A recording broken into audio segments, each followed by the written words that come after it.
The sight of people being gassed and blown away by barrel bombs ensures that if we see this kind of action again, we hold open the possibility of future action. The White House making it clear that the United States is leaving the door open to more military action against Assad's regime in Syria. Good evening, everyone. I'm Sandra Smith, in for Martha McCallum on the first 100 days. Just days after the U.S. launched 59 Tomahawk missiles at a Syrian air base. We are getting conflicting reports tonight about who knew what and when.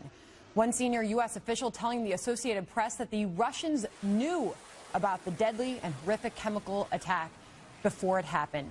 But tonight, our own John Roberts is reporting the White House is staying as far away from that as possible. As those reports surface, Russian President Vladimir Putin and Iranian President Hassan Rouhani are joining to condemn the U.S. airstrikes, even going so far as to say they will respond with force if more red lines are crossed in Syria.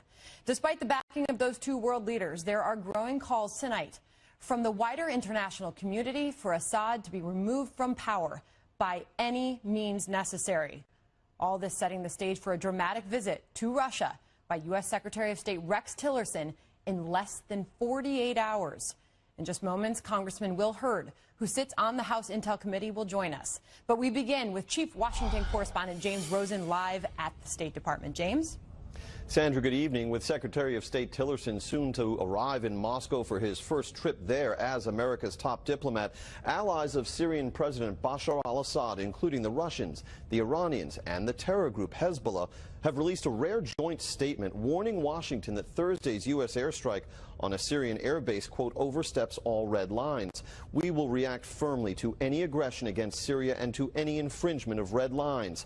The U.S. knows very well, the group added somewhat ominously, our ability to react. Ahead of Secretary Tillerson's G7 meetings in Italy today, the Russian embassy in London tweeted Sunday morning, and I quote, "If G7 ultimatum to Russia brings us to real war, what is your trust in Donald Trump as a wartime leader and the British Foreign Secretary Boris Johnson as his lieutenant?" Then this morning, the same Russian embassy in London tweeted, "The right time to watch Dr. Strangelove by the great Stanley Kubrick." The post included this iconic image taken from the Cold War-era cinema classic of a nuclear bomb hurtling towards its target. Yeah, I'm a little concerned that things are moving a little too much back toward the Cold War, but it certainly puts the lie to any suggestion that somehow President Trump is Vladimir Putin's patsy. The White House said Thursday's airstrike had destroyed more than 20% of Bashar al-Assad's fixed-wing aircraft, and the White House dismissed Russian claims that the U.S. had, with that strike, moved the world closer to a real war in the Mideast. If you look at who's not with us, it's a pretty small group, and not a group that too many people are looking to bring on board. I mean, you've got Iran, Syria, North Korea, and Russia on one side of this. That's a pretty small group. And an update to what you were discussing at the top of the show, Sandra, about these claims that the Russians had advanced knowledge of this chemical weapons attack last week. A senior Trump administration official emailed me just moments ago to say, quote, "At this time, there is no U.S. intelligence community consensus that Russia had foreknowledge of the Syrian chemical attack." Sandra. All right, we'll stay on that. James Rosen, thank you. You bet. Here now, Congressman Will Hurd, who sits on the House Intelligence Committee and is a former CIA agent. Congressman, good to see you. Thanks for being here tonight. I'll ask you the question that many Americans are probably wondering, watching this news around the globe, it seems like constantly, especially in the last week. Is the world on the brink of a massive war?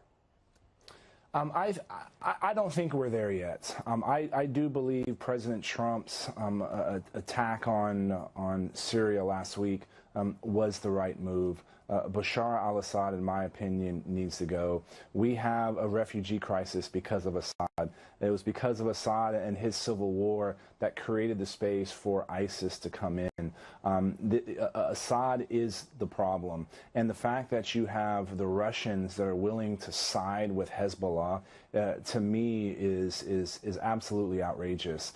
And Rex Tillerson, Secretary Tillerson, is going to have his hands full in the diplomatic negotiations negotiation. But what I think what people are seeing is that President Trump is willing to use all tools of national power that are at his disposal. That's diplomatic efforts, intelligence efforts, military efforts, and economic levers as well. And that this is a new day when it comes to U.S. foreign policy. Should that be the ultimate goal of this administration, to force Assad to go? I think so, because you cannot completely get rid of ISIS if Assad is still there. Assad is we need some political stability in Syria to prevent any kind of terrorist group from training and equipping themselves in Syria and coming to attack us or attack our friends. And Bashar al-Assad will never be able to create that stability. Now, people are going to say, well, who's next? And there's not a Syrian George Washington, but we know that Assad is willing to use chemical weapons against his own people. He's done it on more than a dozen occasions over the last year and a half. And this is someone that we can't stand. And we have to make the Russians see that Bashar al-Assad is a problem to them as well. So what does the next steps look like? I mean, you just heard Sean Spicer speaking at the White House earlier today, basically leaving the door open for more military action. Do we see continued action? What do the next few days and weeks look like? I would say that the Trump administration's position and strategy is evolving, and I think that is a good thing. What we have to see is I think we can build an international coalition against the Russians and against the Iranians. The fact that the Russians and the Iranians and Hezbollah are willing to do a joint statement together makes them complicit with the Syrian president using chemical weapons. That is a violation of a number of treaties, and we could even possibly see the UN Act and force the Russians to veto a Security Council measure that is about them. That is one effort that we can start working on, building an international coalition in order to put pressure on the Russians. I think also we have some economic tools that we can use when it comes to impacting the Russian energy sector. Let's add some additional sanctions against the Russian energy sector.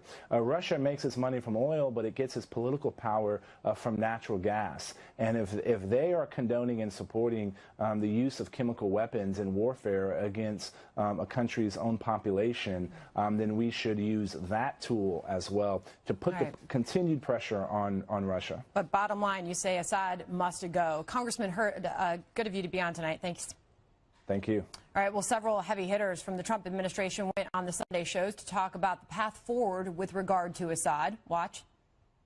I think the issue of how Bashar al-Assad's leadership is sustained or how he departs is something that we will be working with allies and others in the coalition. There's not any sort of option where a political solution is going to happen with Assad at the head of the regime. We're not saying that we are the ones who are going to affect that change. What we're saying is other countries have to ask themselves some hard questions. Russia should ask themselves, what are we doing here?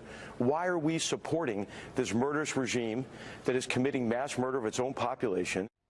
All right, here now, Pete Hoekstra, former House Intel Committee chairman and former Trump campaign national security advisor, and Zach Pencanis, a senior DNC advisor who runs its Trump war room. Congressman Hoekstra, I'll start with you first. You just heard from some of the heavy hitters, Tillerson, Nikki Haley, no political solution with Assad in power. You heard what they had to say. Your thoughts, sir? Well, I think this is at a time where the president clearly has to develop a strategy with his team, but it's also a time where the president has to reach out to Congress and hopefully develop a long-term bipartisan agreement on how we are going to approach Syria, but also how we're going to deal with Libya, how we're going to deal with Egypt, and how we're going to deal with a post-ISIS Iraq. These problems developed over a period of almost a decade, and now is the time to develop a long-term strategy, because we need a bipartisan strategy. This problem is not going to be solved very quickly, and I'm very concerned about a movement to, as your previous guest was talking about, removing Assad, because we have to figure out what we're going to do. Getting rid of Gaddafi was not a good idea. Getting rid of Mubarak in Egypt was not a good idea. And we've seen what the aftermath of those decisions has been. It's been chaos in the Middle East and Northern Africa. Zach, and it still is. Do you agree with what you just heard? Congressman was just referring to Congressman Hurd earlier. Removing Assad should be the ultimate goal. As you just heard coming from the White House, Nikki Haley making it very clear there can be no political solution without removing him first. Well, that's what Nikki Haley is saying, but on a different Sunday show, Rex Tillerson was saying that that is not the position of the United States to remove Bashar al-Assad. I personally believe that it is. Should be the policy of the United States to remove him, whether that is through political or economic pressure as well as limited military engagement. But I agree with Congressman Hoekstra that the next step needs to be presenting a strategy to Congress as well as an authorization for the use of military force, something that Donald Trump himself called for in 2013, and I think he should follow his own advice and do that. Congressman Hoekstra, what happens with this meeting? Rex Tillerson, the Secretary of State's going to meet with Russian officials heading to Moscow this week. We understand he will not be meeting with Vladimir Putin. Right now, that's not on the docket.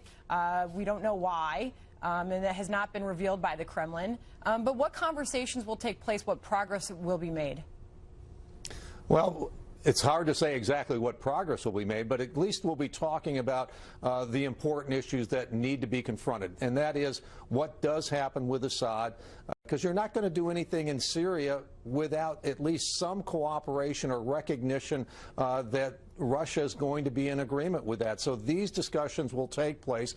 It's going to take a period of time, I think, to work through these issues with the Russians, but it's absolutely important that we have a dialogue with the Russians. We've planted a stake in the ground that said the use of chemical weapons and some of these other activities by Assad are totally unacceptable. Russia now has a clear understanding of where America is positioning itself. So actually now hopefully you can begin those negotiations. They'll be extremely tough to work through and reach an agreement. And Zach, at the same time, you have to wonder what message we're sending to other world leaders, notably North Korea, by the actions that we are taking right now.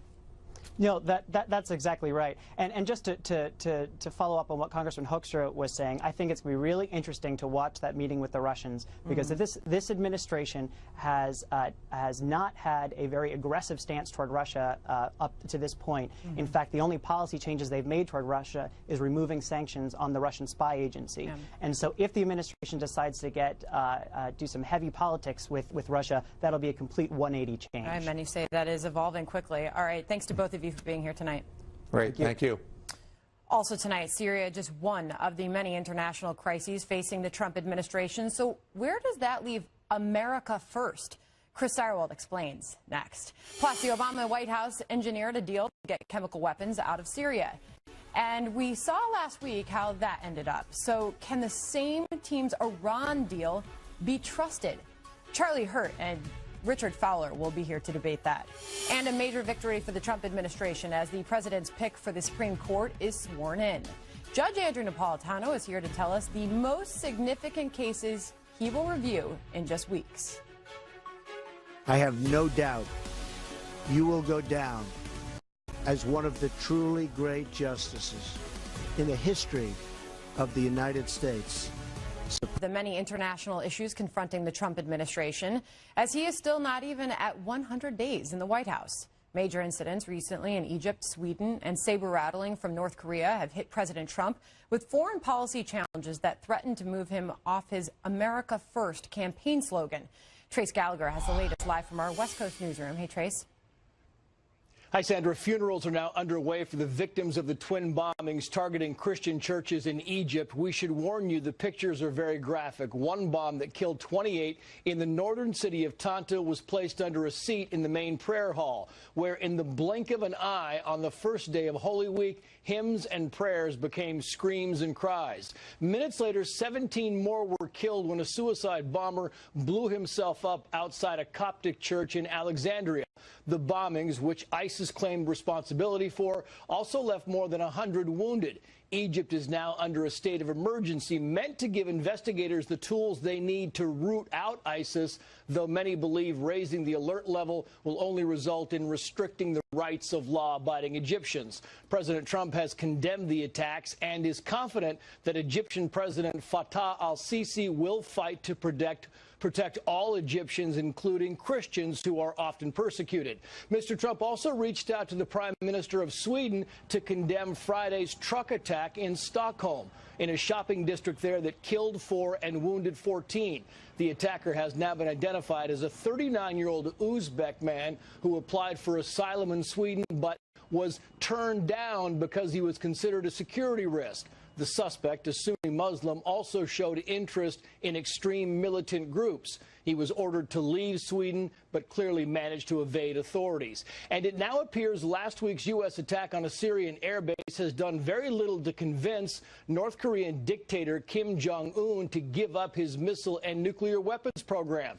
In fact, some experts believe Kim the Younger may push for the weapons to be expanded, putting the Korean peninsula, quote, near the tipping point. And with tensions rising, a group of U.S. military vessels led by the super aircraft carrier USS Carl Vinson is now steaming toward the waters off the Korean peninsula. U.S. fighter jets have been flying in that region for several months. Sandra. All right, Trace Gallagher, thank you. Joining me now, Chris Stirewalt, Fox News politics editor. Chris, good to see you. Here we are 81 days in. With what we are witnessing around the world, what happens with America First, what the president campaigned on and promised? Well, one of the secrets in good slogan making is to make sure that it can stretch to fit. It's like a blanket. It's like a big enough blanket for your bed. It'll cover all the corners. And America First can mean different things to different hearers, just like making America great again.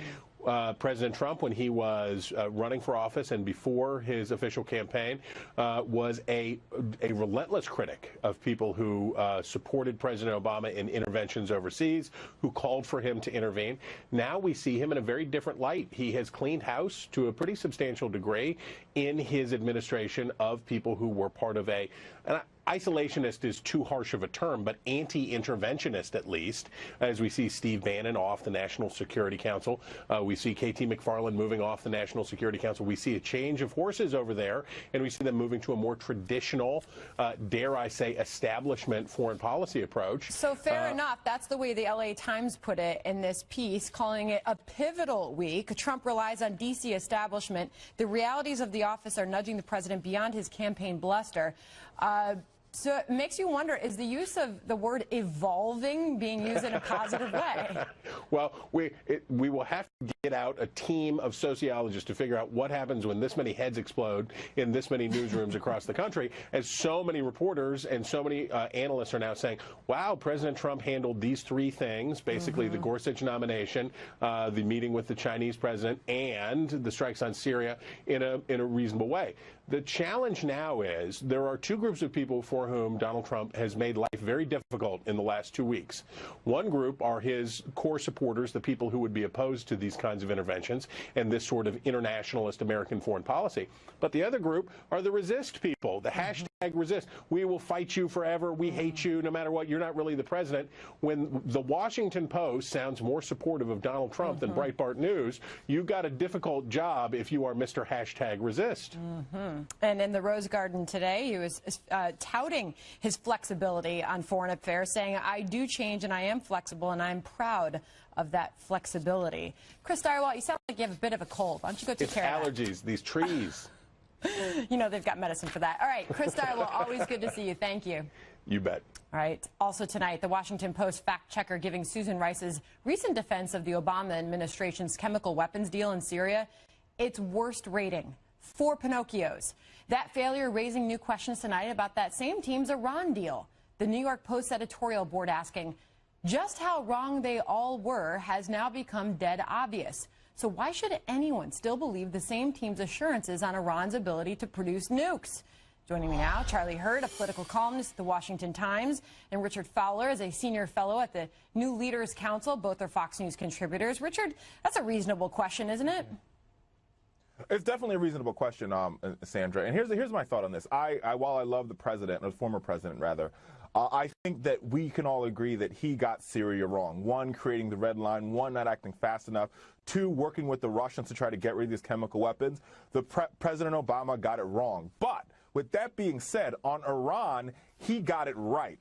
What we found out on Tuesday was, well, last week Tuesday, is that the U.S. Strategic Command director said that Iran is not trying to acquire nuclear. They're not trying to acquire a nuclear weapon. And beyond that, we actually have American companies now working with Iran, Boeing being one of them, creating 18,000 jobs, developing 30 commercial jetliners for the Iranian airlines. So this Iran deal is not only helping Americans, putting them back to work, but two, we know if we remain vigilant, they will not acquire a nuclear weapon.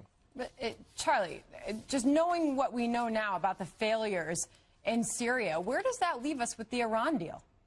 Well, I mean, the key thing here is that, you know, we knew that is the degree to which President Obama lied and Susan Rice lied and John Kerry lied about the status of chemical weapons in Syria. That's what's so alarming about nukes in Iran. And notwithstanding everything that Richard just said about Iran, there is no evidence whatsoever that they are not continuing to pursue nuclear weapons. And in fact, once the 10-year window of this deal is up, they most certainly will pursue a nuclear weapon. But as I said, you know, the thing that is most disturbing about this is the fact that there was evidence even before President Obama left office that the U.S. government knew that Bashar al-Assad still had sarin gas and other chemical weapons that were specifically banned and specifically part of the arrangement with the Russians to get out of his hands, and they continued to lie about it all the way up until December of last year, saying that this was somehow some great victory. So there is no reason whatsoever for any faith that the Iran deal is somehow going to be better Richard, than what we got here. You say that you're admitting that President Obama got it wrong. Is this a further knock to the credibility of his presidency? No, not at all. I think you're mixing apples and oranges here. I think we work with the Russians, and I think one of his a top person at the Obama administration who worked on this particular project said that we thought that there might have been 1 or 2 weapons left. That clearly was the truth. So clearly Susan Rice didn't get it all right. But when it comes to the Iran deal, I think it's completely different. It was hashed out differently. It didn't involve the same players. It didn't involve the same actors. And to compare apples to oranges here, I think is a little bit flawed. It's flawed, right? Because what we know. Let me reiterate, though. The nuke deal relies on the same kind of verification and accountability system entailed in the agreement with Assad. That's not too reassuring, Charlie, and that's simply what the New York Post editorial board is pointing out. And what's so disturbing about this is that the deal that the Obama administration made with the Assad regime, with the help of the Russians, was the reason that they did that in that manner was because they so badly didn't want to tick off. And when Assad clearly crossed the red line and we did not react to that his crossing that red line, it was because they wanted to preserve this Iran deal. Everything that went into that Iran, they sacrificed everything in order to get that Iran deal, and that's not a good way to negotiate. All right, Charlie, Richard, we've got to leave it there. Because it's a good deal, Sandra. All right. Because it's a good deal. All right. We'll see about that. Thanks for both of you. We got to leave it there. Coming up, we shift our focus back to the home front as we close in on the 100-day mark of the Trump presidency. Reports tonight suggesting a White House hard at work in defining the early stages of Mr. Trump's presidency. Karl Rove is here with how best to shape the narrative. Plus, perhaps the most consequential moment of the president's first 11 weeks happening today, as Neil Gorsuch is sworn in to his seat on the Supreme Court. So what are the most significant cases now Justice Gorsuch could weigh in on the first? Judge Napolitano is here to break them all down, the most important ones that matter to you. Justice Gorsuch, you are now entrusted with the sacred duty of defending our people. I am humbled by the trust placed in me today. I will never forget that to whom much is given, much will be expected. It was a celebratory mood in the Rose Garden today as President Trump's pick for the Supreme Court was sworn in. Judge Neil Gorsuch becoming Justice Neil Gorsuch this morning. And although it has been somewhat overshadowed by recent events, the seat on the high court marks a major accomplishment for the Trump administration, marking the fulfillment of a very important campaign pledge that rallied much of the conservative base. Peter Ducey is live for us tonight outside of the Supreme Court. Peter. Sandra, President Trump courted conservative voters by saying that he'd put somebody on the Supreme Court here behind us that they would be proud of. And today it happened. And President Trump is now talking with a lot of pride about the speed that it all happened with. And I got it done in the first 100 days. That's even nice. You think that's easy? This swearing in would not have been today if it wasn't for the Republican-controlled Senate voting to change long-standing precedent using the so-called nuclear option to get Gorsuch through with a simple majority instead of 60 votes. President Trump thanked Majority Leader Mitch McConnell for all he did to make today possible. And the newest Supreme Court Justice Gorsuch thanked McConnell as well. I want to thank too Senator McConnell and Senator Grassley and their excellent teams for their support and leadership. And I must thank my former law clerks and my dear friends who gave so much of themselves so selflessly through these last 3 months. You are dear to me. Gorsuch was once a clerk himself for fellow Justice Anthony Kennedy, who administered the judicial oath in the Rose Garden today. At the Supreme Court earlier, Chief Justice Roberts gave Gorsuch a separate oath to support and defend the Constitution. And at each ceremony were the widow and son of the late Antonin Scalia, watching Gorsuch officially fill the seat Scalia vacated 14 months ago when he passed away. Sandra. It was quite a moment today. All right, Peter Ducey, thank you. The Supreme Court, once again, with a full bench of 9 justices, now prepares to get to work on the next round of cases in the coming weeks. So what should our newest justice be prepared to weigh in on? Here now to discuss, Judge Andrew Napolitano, Fox News senior judicial analyst. Judge, good to see you. Good to see you. All right, so you made this very simple for everybody. You've picked 4 cases of the 13 remaining this term to focus on because you think they're the ones that matter to the American people the most. Yes, I think the one that matters most to the American people is one out of Missouri, and this addresses whether or not the states can give money to religious schools for non-religious purposes. In most states, the answer is yes. Because of the federal system, the answer is yes. Missouri and a few other states have taken the position that they want a higher bar. They don't want any tax dollars going to any religious affiliated organization, even if it's for something like the safety of children in a playground. So when Missouri offered money for safety for children in playgrounds, all the schools in the state applied for it. They all got it except the religious schools. They sued, and that'll be before the Supreme Court. And how will he vote? I think it's pretty clear from the way he voted on similar cases as an appeals court judge in Colorado. He will vote yes, the money can go to the non-religious aspects, safety of children,